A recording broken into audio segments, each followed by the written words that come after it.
Hello friends, எல்லாரும் எப்படி இருக்கீங்க? எல்லோரும் நல்லா இருக்கீங்க நம்புகிறேன். இன்றைக்கி டே விலாக் எப்படி போகுதுன்னு பார்க்கலாம். இன்றைக்கி வந்து நமக்பாறை தான் செஞ்சிட்ருக்கிறேன். ஸோ இன்னைக்கு ரொம்ப நாள் ஆச்சு நமக்பாறை செஞ்சு. லைட் வெளிச்சமில்ல. நமக்பாறை செஞ்சு ரொம்ப நாள் ஆச்சு. பசங்க வந்து கேட்டுக்கிட்டே இருந்தாங்க. நான் தான் இன்றைக்கி செஞ்சு தரேன், இன்றைக்கி நாளைக்கு செஞ்சு தரேன்னு சொல்லிட்டு டிமிக்கு கொடுத்துக்கிட்டே இருந்தேன். எனக்கு இப்போ செஞ்சே கொடுத்து ஆகணும்னு சொல்லி கேட்டாங்க. சரி, வீட்டில் இருந்துக்கிட்டு பசங்களுக்கு ஏதோ ஒன்று சாப்பிடணும்னு தோணுது. நம்மளும் வந்து வெளியே போயிடுறோமா. அப்போ வீட்டில் எதுவும் காசும் வச்சுட்டு போக மாட்டேன். நான் வச்சுருக்க சில்லற காசாக இருந்தால் கேட்டு ஃபோன் பண்ணி கேட்பாங்க. ஃபோன் பண்ணி கேட்டு நான் எதாவது ஸ்நாக்ஸ் வாங்கிட்டோமான்னு கேட்பாங்க. சரி வாங்கிக்கோங்கனாக்கா வாங்கி சாப்பிடுவாங்க. பட் இல்லைனாக்கா கம்முன்னு இருந்துக்குவாங்க. இப்போ காசும் வீட்டில் எதுவும் வச்சுட்டு போகிறது இல்லையா. ஏதாவது உங்களுக்கு ஃபோன் பண்ணி ஏதாவது வாங்கிட்டு வரும்போது யார் என் நாலாவது நம்பர் தான் பிரக்யா வயிற்று ஃபோன் பண்ணி கேட்குறது. ஏதாவது வாங்கிட்டு வாமான்னு சொல்லிட்டு அவள் தான் பாடாப்படுத்திட்டு இருக்கிறான் வீட்டில் இருந்துக்கிட்டு. அவளுக்காக தான் கொஞ்சம் ஸ்நாக்ஸ் எல்லாம் ரெடி பண்ணேன். ஸோ நமக்பாறை இன்றைக்கி எப்பயுமே செய்யறதா. பட் இன்றைக்கி கொஞ்சம் பேசியிருக்கேன். அதுதான் இன்றைக்கி வீடியோஸில். அப்புறம் வந்து எப்படி செய்யுங்கிறது கொஞ்சம் வீடியோஸ் பண்ணியிருக்கேன். அவ்வளோதான். ஓகே, அந்த வீடியோஸ் தான் இன்றைக்கி. வாங்க வீடியோக்குள்ளே போகலாம். இன்றைக்கி காய் கூட எதுவும் பொரியல் பண்ணல. சிம்பிளாக வந்து பருப்பு வச்சுருந்தேன். பாப்பாங்களுக்கு எல்லாம் ரொம்ப பிடிச்ச பருப்பு மைசூர் பருப்பு. இது இருந்துட்டாலே போதும், நல்லா விரும்பி சாப்பிட்ருவாங்க. ஸோ நான் கொஞ்சம் கெட்டியாக வச்சுருந்தேன். இந்த பருப்பு வந்து வயிற்றுக்கும் சரி பிரக்யாவுக்கும் சரி ரொம்ப பிடிக்கும். அவங்களுக்கு வந்து எவ்வளோ பருப்பு இருந்தாலும் சாப்பிட்டுக்கோங்க. அந்த மைசூர் பருப்புனா என்னன்னு கேட்குறீங்க. மைசூர் பருப்புனாக்கா பிங்க் கலரில் இருக்கும். நம்ம ஊரில் இப்போ ரேஷன் கடையில் கொடுக்குறாங்க, அதுதான் மைசூர் பருப்பு. அது யாரும் சாப்பிட்றதில்ல. நான் ஊருக்கு வந்து ரேஷன் கடையில் எங்கள் கொடுத்துட்டு இருந்தாங்களா. எங்கள் அம்மா கிட்ட சொன்னேன் வாங்கிட்டு வாமா அப்படின்னு. இந்த பருப்பு யாருக்குன்னு சாப்பிடுவா, இது ருசியே இல்லை அப்படின்னாங்க. ஸோ இவங்களுக்கு பசங்களுக்கு அந்த பருப்பு ரொம்ப பிடிக்கும். டேஸ்ட் நல்லா தான் இருக்கும். டைம் பாருங்கள், மணி 7:30 ஆயிடுச்சு. இதுக்கு மேலே தான் வந்து நான் ஸ்நாக்ஸ் ஏதாவது ரெடி பண்ணணும். செஞ்சு வச்சிட்டோம்னா அவங்க சாப்பிட்றதுக்கு. மைதா தான் 1 கிலோ வாங்கிட்டு வந்தேன். அதில் வந்து கொஞ்சம் நான் எடுத்து வச்சிட்டேன். கொஞ்சோண்டு உப்பு, கொஞ்சோண்டு சீரகம், பஸ் இவ்வளோதான். கொஞ்சோண்டு கடலை மாவு சேர்த்திக்கிட்டேன். கொஞ்சோண்டு இருந்துச்சு, அதனால் அதையும் சேர்த்திக்கிட்டேன். நல்லா மிக்ஸ் பண்ணிக்கலாம். அப்புறம் வந்து நல்லா மிக்ஸ் பண்ணிவிட்டு இதில் வந்து கொஞ்சோண்டு காய்ச்சின எண்ணெய் கொஞ்சம் சேர்த்திக்கிறேன். கொஞ்சம் காய்ச்சின எண்ணெய் சேர்த்திட்டு நல்லா மிக்ஸ் பண்ணிவிட்டு கொஞ்சம் கையில் பிடிச்சி பார்க்கலாம். மாவு பிடிக்க வந்துச்சுன்னா ஊற்றுறதுக்கு வந்து கரெக்டாக இருக்கும். தண்ணி கொஞ்சம் கொஞ்சமாக ஊற்றி நல்லா பிசைஞ்சிக்கிறேன். நல்லா பிசைஞ்சு கையில் வந்து நல்லா பிசைஞ்சு எடுத்துக்கிறேன். குண்டா எடுத்து பிசைஞ்சு தான் ஆயிருக்கும். வடை சட்டிலேயே பிசைஞ்சிக்கிட்டேன். கழுவி எல்லாம் அடியில் வச்சுருக்கிறேன்னா எடுக்கிறதுக்கெல்லாம் சங்கட்டமாக இருந்துச்சு. வயிற்று வந்து பாருங்கள், எனக்கு மாவு கொடு விளாட்றதுக்கு அப்படின்னு சொல்லி கேட்டுக்கிட்டு இருந்தா. கிச்சனே நாரி போயிருக்கு, திட்டிடாதீங்க. எல்லாம் க்ளீன் பண்ணணும் ஒரு நாளைக்கு. எப்பயுமே க்ளீன் பண்ணி வைப்பேன். இப்போ வந்து எனக்கு டைம் கிடைக்கல, வெளியே அங்கங்கே போகிறனால கிச்சனும் க்ளீன் பண்ணல, ரூமும் க்ளீன் பண்ணல. எல்லாம் தூசியாக தான் இருக்குது.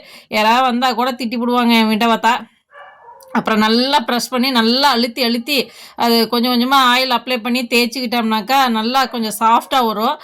உருட்டுறதுக்கு நம்மளுக்கு கொஞ்சம் ஈஸியாக இருக்கும். அதுக்கப்புறம் வந்து நானும் கொஞ்சமாக ஆயில் அப்ளை பண்ணிவிட்டு கொஞ்சம் தேய்ச்சி அப்புறம் உருட்ட ஆரம்பிச்சிட்டேன். ஸோ சிம்பிள் தான். இதில் ஒன்றும் ஜாஸ்தி ஒன்றும் வேலை கிடையாது. என்ன நின்று உருட்டுறது தான் கொஞ்சம் வேலையாக இருக்கும். மற்றபடி இது வேலையாக இருக்காது. லேசாக ரொட்டி உருட்டுற மாதிரி உருட்டிட்டு கத்தி வச்சு இழுத்துவிட்டு பஸ் என்ன சேஃப் வேணுமோ நம்ம வந்து இழுத்துவிட்டு பண்ணிக்க வேண்டியதா. பஸ் சிம்பிள் வேலை. கொஞ்சம் டைம் ஆகும் இந்த மாதிரி பண்ணிகிட்டு இருந்தோம்னாக்கா. 2 வடை சட்டியாக இருந்ததுனாக்கா கொஞ்சம் ஈஸியாக இருக்கும். சீக்கிரமாக வந்து ரெடி ஆயிரும். நான் ஒரே வடை சட்டியில் வச்சு பண்ணுறங்காட்டிக்கு எனக்கு கொஞ்சம் லேட் ஆயிடுச்சு. ஏன்னா ஆயில் வந்து கம்மியாக தான் இருந்துச்சா. நான் இருக்குன்னு நினச்சி அசாட்டில் இருந்துட்டேன். பார்த்தா இல்லை. நமக்பாறை ரெடி ஆயிடுச்சு. ஸோ ரொம்ப நாள் ஆச்சு நமக்பாறை பண்ணி வச்சாச்சு. டப்பா போட்டு வச்சிடலாம்.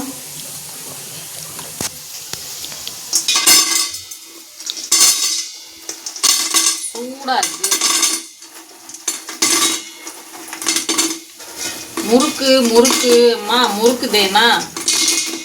முறுக்குதேனா எத்தனை நாளைக்கு வச்சுக்குவீங்க? அட்லீஸ்ட் ஒரு வாரத்துக்குனா அதை வச்சுக்கோங்க. 3-4 दिन के लिए बस होगा। 3-4 दिन पे बता रही हूँ. அது கூட வருமானு தெரியல உங்களுக்கு.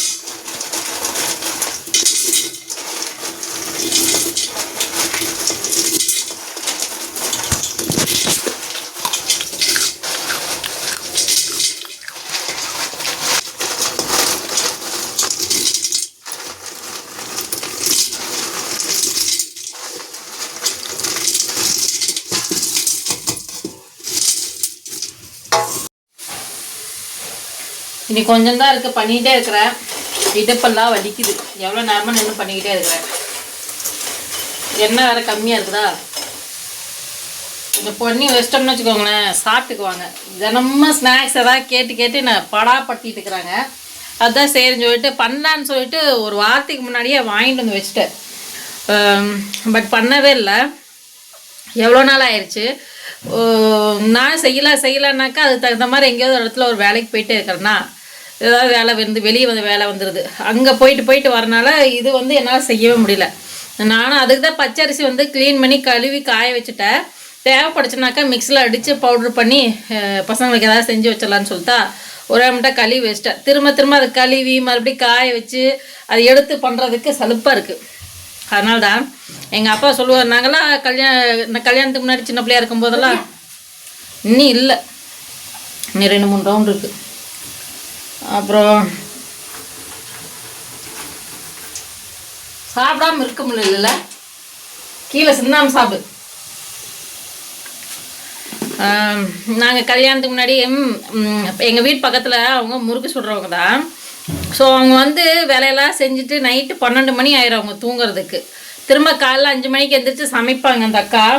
ரொம்ப என்னோடய ஃப்ரெண்டோட பெரியப்பா என் ஃப்ரெண்டு கூட அவங்க வந்து சிப்ஸ் தான் போட்டிருந்தாங்க, இந்த மரவள்ளிக்கிழங்கு சிப்ஸ் இருக்குல்ல, ஸோ அதான் போட்டிருந்தாங்க பிரகாஷ் வீட்டில். அவங்க வீட்டில் போய் வாங்கி சாப்பிடுவோம். 3 ரூபா 50 பைசாக்கு ஒரு பேக்கெட் கிடைக்கும். அது அப்போ 3 ரூபா 50 பைசா, இப்போல்லாம் 100 ரூபா இருக்கும். அவ்வளோ விலை கொடுத்து வாங்க வேண்டியது. அப்போ அந்த 3 ரூபா 50 பைசாக்கே வந்து வீட்டில் அப்பா அம்மா திட்டு வாங்கிட்டு அப்பா அம்மா கொடுக்குற 1 ரூபா 2 ரூபா சேர்த்து வச்சு கொண்டு போய் வாங்கிட்டு வருவேன். அப்புறம் சுட வேணுனாக்கா போய் முறுக்கு மிச்சர் இந்த மாதிரியெல்லாம் போய் வாங்கிட்டு வருவோம். வீட்டில் வந்து எதாவது சாப்பிடணும்னு தோணுச்சுனாக்கா நல்லா சூடாக கிடைக்கும். அவங்க கடை டேஸ்ட் எப்படி அதே தான், சேம் அதே டேஸ்ட் நல்லா இருக்கும் அவங்க வீட்டில் செய்யறது. அவங்களுக்கு அதுதான் தொழிலா, ஆனால் நல்லா செய்வாங்க. எப்போயாவது போய் மைசூர் பா இதெல்லாம் கூட செஞ்சுருக்காங்க, வாங்கிட்டு வந்து சாப்பிடுவோம், நல்லாயிருக்கும்.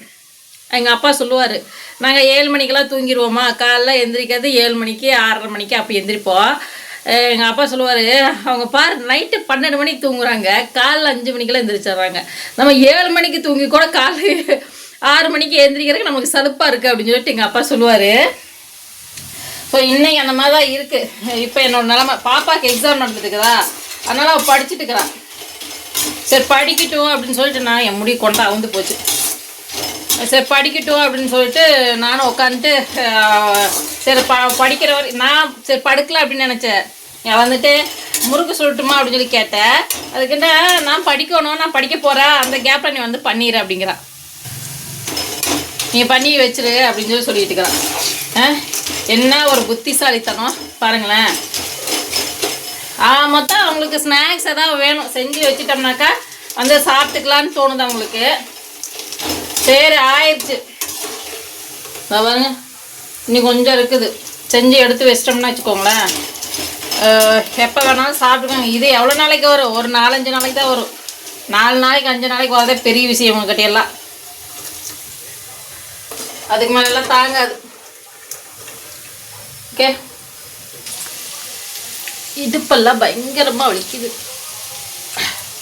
இன்னும் செய்யறதுக்கு ரொம்ப வலிக்குது.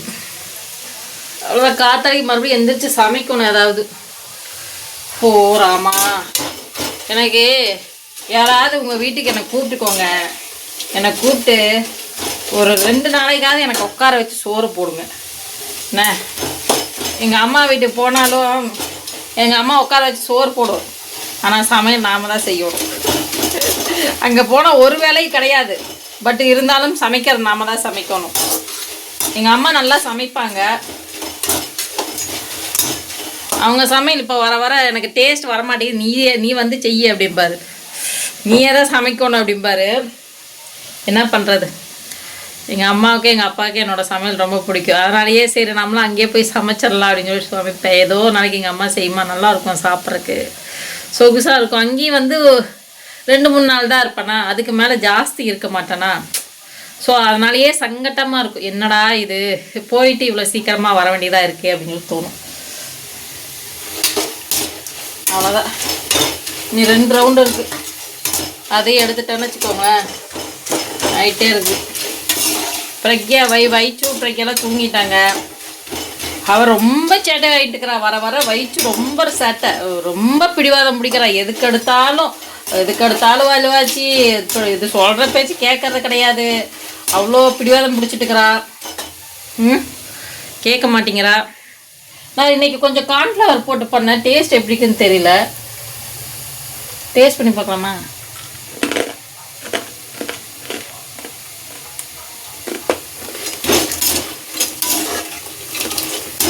மைதாவில் கொஞ்சம் பண்ணுவேன்ல, சேம் அதே தான். ஆனால் கொஞ்சோண்டு இந்த லாஸ்ட்டில் கொஞ்சோண்டு மிச்சம் இருந்துச்சு. எக்ஸ்ட்ரா கொஞ்சம் தனியாக எடுத்து வச்சுருந்தேன். அது கார்ன்ஃப்ளவர் போட்டு பண்ணேன். அதுவும் நல்லா தான் இருக்குது. சாப்பிடக்கூடாதுன்னு நினச்சிட்டு இருந்தேன். பட் டேஸ்ட்டுக்காக எடுத்துக்கிட்டேன். சரியா,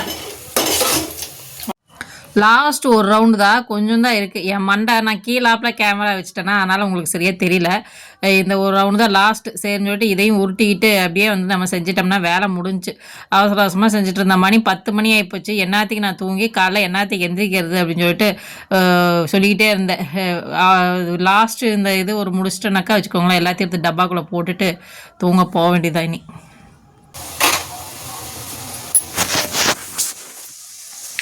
நம்ம கொஞ்சம் ஹைட்டாக இருக்கிறதுனால நம்மளுக்கு வந்து இது ஸ்டாண்ட் இல்லாமல் நிற்க தெரிய மாட்டேங்குது உங்களுக்கு ஃபேஸு. இன்றைக்கி டே விலாக் இப்படி தான் இருந்துச்சு. முறுக்கு சுட்டு வேலை வைக்கிறது. நாளைக்கு வந்து பேப்பர், நாளைக்கு ஓடணும். நாளைக்கு உங்களுக்கு ஷார்ட்ஸ் கொடுக்க முடியுமான்னு தெரியல, பார்க்குறேன். முடிஞ்சால் ட்ரை பண்ணுறேன். ஓகே, ஷார்ட்ஸ் கொடுக்கறது. சரியா? சரி, இன்றைக்கி டே விலாக் இப்படி தான் போச்சு. கண்டிப்பாக நாளைக்கு நல்ல வீடியோவில் பார்க்கலாம். Okay, bye friends. நெக்ஸ்ட் வீடியோவில் பார்க்கலாம். பாய்.